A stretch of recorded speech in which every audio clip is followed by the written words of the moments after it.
Bienvenue dans cette vidéo qui représente la partie 2 du test portant sur le Bravia 9, téléviseur le plus haut de gamme de chez Sony, reçu pendant plusieurs semaines dans sa version 65 pouces. Un modèle mini LED qui, vous l'avez peut-être vu dans la première vidéo, ne manque pas de ressources, mais attention, il nécessite toutefois quelques ajustements de la part du constructeur ou pourquoi pas de votre part si vous êtes à l'aise avec les réglages. J'ai moi-même pu constater que sur certains aspects, les prestations ont été améliorées durant la durée du prêt au fur et à mesure des mises à jour reçues sur le produit. Celles-ci ont amélioré la qualité de l'image perçue avec une gestion plus précise du système de rétroéclairage maison, alias le XR Backlight Master Drive, impactant directement la colorimétrie de ce XR90. J'ajouterai également que pour constater les bénéfices apportés essentiellement à la reproduction des contenus HDR, il m'a fallu réinitialiser le TV dans sa configuration usine. Comprenez qu'il n'est pas impossible que ce soit le genre d'opération qui, si elle n'est pas très agréable puisqu'elle implique de configurer ensuite ses comptes et services, peut néanmoins être bénéfique à votre expérience. À vous de juger, d'autant que ce n'est sans doute pas un scénario qui s'imposera à chaque fois. Comme sur le Bravia 8, les résultats des mesures, notamment en mode cinéma, ne sont pas parfaits. C'est visiblement un choix qui s'applique un peu à tous les constructeurs, mais qui ici place le Bravia 9 parmi ces modèles qui se veulent surtout attirants à l'œil, avec des images dynamiques et parfois un peu trop dynamiques. Ainsi, dès la sortie du carton, j'ai pu mesurer une luminosité à 578 nits environ, que ce soit d'ailleurs avec une mire à 10% ou à 100% dans ce mode donc cinéma SDR. Autant vous dire que c'est bien trop lumineux pour ce type de contenu. Vous pourrez alors baisser le niveau de l'intensité lumineuse, défini à 35 par défaut, à un niveau de 2 pour descendre à 117 nits, en tout cas sous mon modèle de test. De retour dans les réglages par défaut du mode cinéma, la courbe représentant les mesures de température moyenne des couleurs traduit le drôle de comportement de ce téléviseur. Si les valeurs moyennes relevées de toutes les mesures, tant pour la température des couleurs que pour le gamma ou encore l'échelle de gris, semblent bonnes, dans les faits, on peut remarquer que c'est assez facilement perfectible. Le constat est sensiblement le même à la lecture des autres résultats en Rec 709, avec une fidélité des couleurs à 1,81 de moyenne pour un Delta E 2000. Sur le papier, la dérive est donc contenue, elle est sous la barre des 3, seuil sous lequel, je le rappelle, l'œil humain ne fait plus la différence entre ce qu'affiche le téléviseur et la source originale qui est le pattern. Mais lorsqu'on s'y attarde un peu plus, on peut remarquer certaines dérives plus prononcées, notamment du côté des couleurs primaires RGB ou encore CMJN qui sont un peu dans les choux. Et sachez qu'il en sera d'ailleurs de même que vous souhaitiez forcer le téléviseur en mode Rec 709 dans ses menus ou que vous le laissiez faire en mode auto. Toujours en SDR, mais cette fois-ci en mode professionnel, qui est, malgré ce que l'on va voir, finalement le mode que je recommande à tout le monde, eh bien ce n'est finalement pas beaucoup mieux, si ce n'est du côté de la luminosité qui chute sérieusement. Le réglage dans les menus passe de 35, comme je l'évoquais tout à l'heure, à 4, pour une luminosité mesurée cette fois-ci à 148 nits. Malheureusement, la suite des mesures ne sera pas plus flatteuse et affiche les mêmes dérives du côté de l'échelle de gris, mais c'est quand même plus agréable. La couverture colorimétrique Rec 709 se limite là aussi à un petit 97,1%. C'est bien dommage pour un téléviseur de cette trempe. Le Delta E 2000 moyen reste là encore sous la barre des 3 avec un 2,24 pénalisé, comme vous pouvez le voir, par une échelle de gris là aussi largement perfectible. Sony l'a annoncé, ils entendent désormais produire des images qui se rapprochent le plus possible de la meilleure qualité d'image perçue. Allez comprendre. Pour ma part, ce n'est pas faute d'avoir essayé de comprendre pourquoi de tels résultats, en multipliant les séries de mesures avec divers paramètres appliqués au TV. J'ai même fait les mesures en mode IMAX, mais les résultats étaient sensiblement les mêmes. Bref, en mode SDR, finalement, Sony fait le choix peut-être d'appliquer certains réglages à l'image qui devraient vous plaire pour vos contenus tout venant, la TNT, etc. Et je vous recommande quand même le mode professionnel, sans doute un peu moins agressif.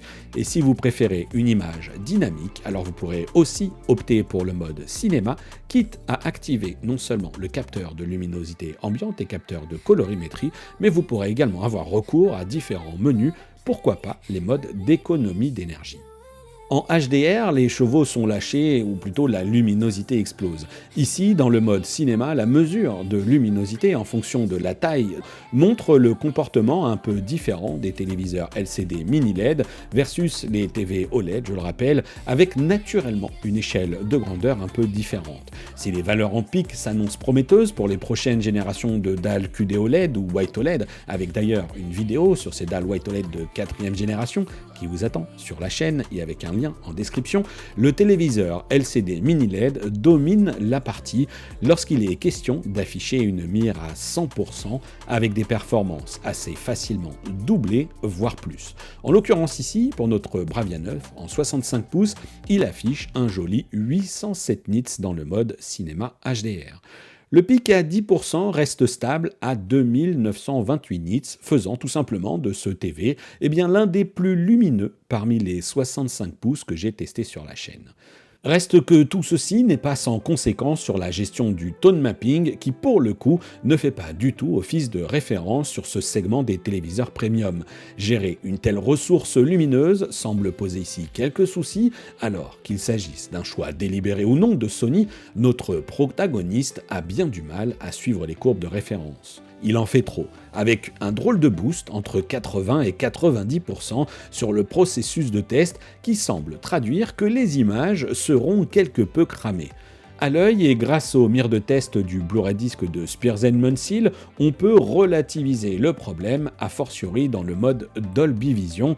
Et puis je vous le dis aussi, avec les différents contenus que j'ai pu visionner, je n'ai jamais été particulièrement choqué, mais encore une fois sans moniteur de référence pour comparer les prestations du Bravia 9 et sa très haute luminosité, difficile d'être catégorique. Rassurez-vous, encore une fois, je n'ai rien remarqué de franchement rédhibitoire sur les hautes lumières. En revanche, une chose est sûre, le mode cinéma HDR est bien mieux calibré que dans sa configuration SDR, avec un delta E moyen qui varie entre 0,77 et 0,86 en fonction du choix de l'espace colorimétrique appliqué au téléviseur, comprenez manuellement dans ses menus.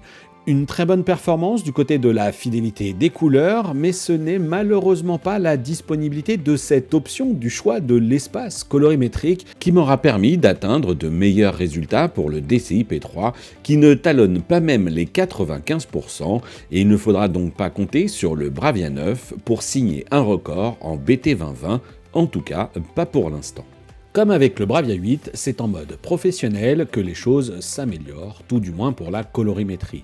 Les valeurs de luminosité restent sensiblement les mêmes, avec un pic relevé à 2790 nits environ et un 830 nits à 100%. Il est à noter que j'ai volontairement laissé la mesure de pic se réaliser plus longtemps pour voir comment allait se comporter le téléviseur, et comme on peut le remarquer, il n'aura appliqué qu'un léger dimming temporaire avant de repartir à la hausse. Une puissance lumineuse un peu mieux maîtrisée aussi avec des courbes EOTF et luminance qui côtoient désormais les tracés de référence en sortie de carton, et voilà justement l'une des évolutions apportées par les dites mises à jour. La reproduction de l'échelle de gris est indiscutablement meilleure aussi et on apprécie. La fidélité des couleurs devient irréprochable avec un delta E 2000 moyen relevé à 0,76 sur une soixantaine de mesures, je le rappelle, mais je reste néanmoins frustré par les dérives, encore une fois que l'on peut noter sur le RGB et le CMJN qui, avec de moindres dérives, auraient permis de faire un véritable sans faute. Assez étrangement, je n'ai pas réussi à réaliser les mesures en mode Dolby Vision, alors que tout s'était pourtant bien passé avec le Bravia 8. Je vous rappelle toutefois que sur celui-ci, ce mode d'image était tout simplement le meilleur et il ne devrait pas en être très différent sur le Bravia 9. Mais quand on voit déjà le résultat en mode professionnel, je peux vous l'assurer, je suis plutôt confiant. Abordons désormais les résultats des mesures appliquées aux différents modes jeu, et alors là, attention les yeux. En SDR, avec le mode jeu FPS activé dans le Game Menu, ce 65 pouces affiche une luminosité de 530 nits et un réglage assez froid des couleurs. Je vous laisse tirer vos conclusions de la fidélité justement des couleurs, mais avec un Delta E2000 moyen à 4,98 et un max à plus de 9, vous aurez compris que ce téléviseur est à côté de la plaque, au profit peut-être d'une image particulièrement vive.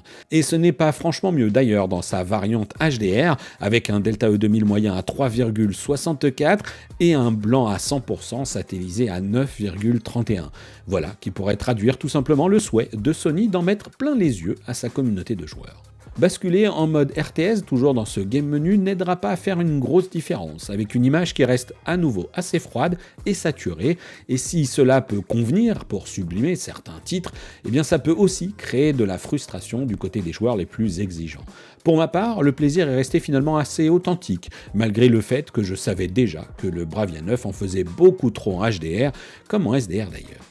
Mais rassurez-vous, je ne vous laisserai pas quitter cette vidéo sur une impression si négative. Si Sony propose 2 modes de jeu dans son game menu et quelques options qui là encore ne sont pas toutes les bienvenues, vous irez voir la vidéo de test complet, eh bien il faut aussi savoir que vous retrouverez un mode standard qui lui s'en sort beaucoup mieux et me permet même de conclure sur d'autres records.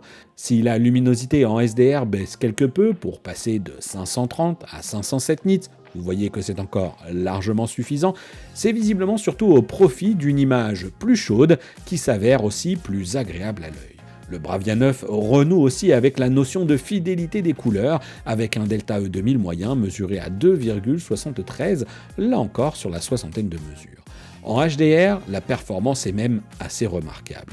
Le Delta E2000 moyen est relevé à 1,26 et la luminosité crève carrément le plafond, dépassant les 3000 nits avec un pattern à 10% et même 3132 nits relevés sur la mesure de luminance.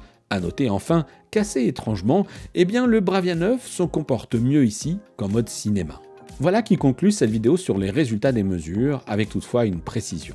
Si je ne vous parle pas plus que cela du taux de contraste, c'est tout simplement parce que ce Bravia 9 s'est montré très efficace dans sa capacité à produire du noir. Même sous le procédé de mesure que j'utilise et qui est dit interframe, qui fait appel, comprenez, à 35 patterns en damier qui alternent le blanc et le noir pour un total de 70 mesures, eh bien la sonde accusera un taux de contraste très élevé qui n'a ici que peu de sens. Un matériel plus professionnel encore serait selon moi nécessaire si on voulait vraiment obtenir un taux de contraste valable, mais néanmoins, à l'usage, avec les contenus, eh bien la performance se vérifie par exemple dans la gestion des bandes noires, lorsqu'on regarde ces contenus, mais un peu moins toutefois dans la gestion des fuites de lumière qui nuisent aux angles de vision, comme j'ai pu vous en parler dans la vidéo de test complet.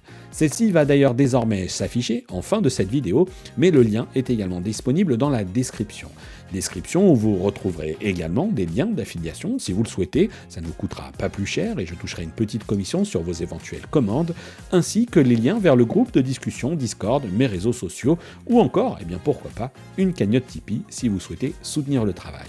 Et il ne me reste plus maintenant et bien qu'à vous dire à très bientôt pour une prochaine vidéo sur la chaîne et d'ici là portez-vous bien, ciao.